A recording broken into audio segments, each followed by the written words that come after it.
Hi everyone, this is Daisy and welcome to my channel. Please do not forget to like, share, and subscribe. For today's video, I'm going to remake or rearrange one of my old arrangements. So let's start. Ito yung pot na ayusin natin. As you can see, medyo magulo na siya. Tapos ganyan yung soil niya, as in magulo. Kasi yung mga housebird, naglalaro sila dyan. Especially when dry yung soil. So as you can see, meron din dyan ng mga leaf propagation ng purple delight and maliliit na cactus. So, let's start fixing it. Ang una kong ginawa is sinanggal ko yung mga ornaments, hinugasan ko, and then nilagay ko lang muna sa isang tabi. And then, we have to uproot yung mga succulents na nandito and also yung cacti. So, yung Echeveria na to, napakadami niyang nakasingit na maliliit na pumice and soil dun sa rosette ng Echeveria. So, mamaya na lang natin linisin kapag na-uproot na natin lahat.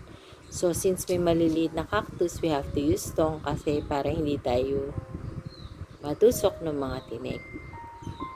And then, we have to uproot everything para ma-check natin yung soil mixture kung okay pa siya. So, as you can see, very loose yung soil mix. So, I think pwede pa natin siyang gamitin. So, nagdagdag lang ako ng konting soil para pantay yung soil dun sa pot. So, let's start fixing it. First, kumuha ako ng isang tall cactus. Hindi ko alam kung anong name ito kasi sabi ko nga sa inyo in my previous video, mahirap alamin yung mga ID ng cactus and beside mahirap alamin, mahirap din silang i-pronounce. So, ayan, ibalik na natin sa tabi ng tall cactus itong Echeveria na to. So, nalinisan ko na din siya. Hindi ko na napakita sa inyo. Tinanggal ko yung dried leaves and tinanggal ko yung mga nakasingit na stones and soil dun sa rosette niya. Pero hindi lahat natanggal kasi super hirap. And then, ito, ilagay natin tong, I think it's a Sedum Adolphi. Nakuha natin to sa 8 unboxing video natin. And then, ilagay natin tong Tito Buns.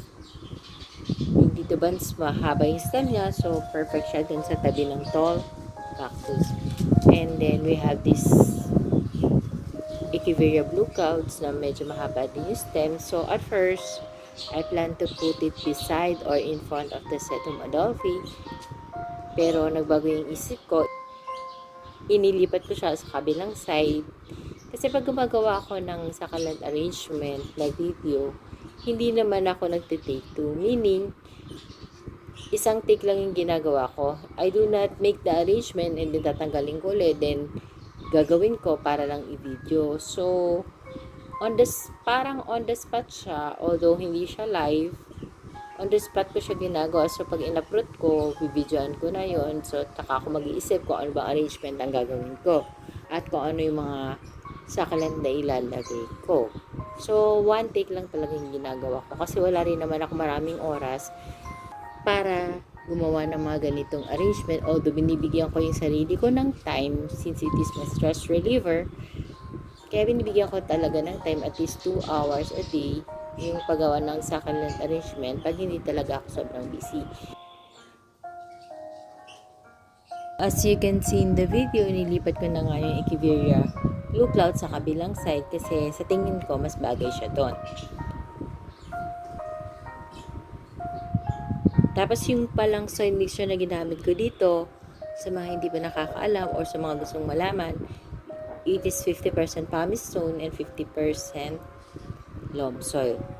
So, para sa akin, fast training naman, okay naman yung soil mixture ko na yon dito sa area namin. So, I decided to put a cactus in front of the Sedum Adolphi para maiba naman yung nakalagay na halaman doon sa arrangement. So, mag-ingat lang tayo pag nagpapatay ng cactus kasi nga yung mga tinik nila, tsaka iwasan natin na magkaroon ng salubsob kasi mahirap din talaga tanggalin.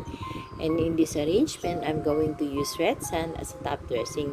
So, in front, in the side, and in the back, I'm going to put red sand dressing. So, meaning sa buong pot, kung saan may nakikita akong soil at kung saan walang succulent, nilalagyan ko ng sand dressing na red kasi gusto ko malinis siyang tingnan. I know it's quite costly na gawin to kasi syempre may mga natatapon, 'di ba? So after nyan, yung mga natapon, isasama ko na lang siya sa soil mixture ko. So kung hindi ko tinatapon, sayang. So medyo costly din kasi kung marami kang arrangement na gagawin, tapos lahat itatop test mo ng sand, black, black, white, or red. Costly din, pero syempre kapag gusto mo maganda yung arrangement mo, kailangan mo talagang gumastos. Pero not to the point na mag-over budget ka. So, ayan na, we can start adding more succulents and ornaments. So, ibinalik ko yung maliliit na haworthia na kinuha ko rin dito sa pot natin kanina. So, hindi ako nagtatapon ng mga succulent and deep propagation kasi iniisip ko nung time na binili ko yung succulent, nagbayad ako. So, ayoko kasing nasasayang yung mga blessings na nare-receive ko tapos pwede pa naman siyang gamitin, so hindi ko siya itatapon. So, 'di ba? We have to make use or recycle things kung ano yung mga magagamit natin para hindi tayo bili ng bili and makatipid din tayo. So, binalik ko rin yung tatlong white cactus na tinanggal natin. So, kailangan lang linisan kasi nga ang dami-dami niyang lupa kasi nga doon naglalaro yung mga housebirds. So, yung mga housebird naman kasi naglalaro sila dun sa soil mixture pagka super dry.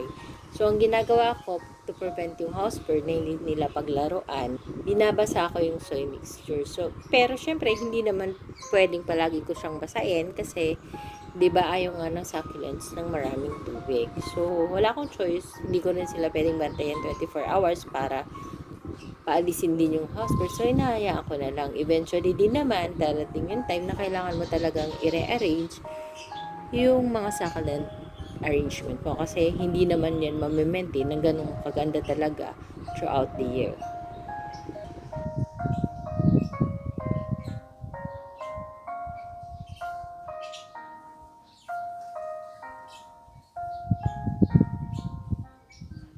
I'm putting a white stone kasi nga mahilig ako maglagay ng stones sa mga succulent arrangement ko. And then, ito yung Echeveria heart choice, yung baby niya. So, inilagay ko na lang dito sa arrangement. And then, maglalagay din ako dun sa may side ng isa pa. Pero hindi na siya Echeveria heart choice. I think it's an elegance if I'm not mistaken. So, malapit na tayong matapos.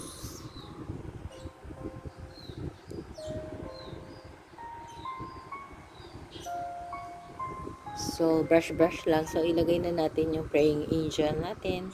So, it's finally done. So, let's take a closer and final look sa arrangement na ginawa natin today. Enjoy watching!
So that's all for today's video, guys. I hope you like the arrangement that I made today or share with you. Thank you for watching. Please do not forget to subscribe and share my video to your family, friends, and relatives. Bye for now. See you on my next video. God bless us all. Bye.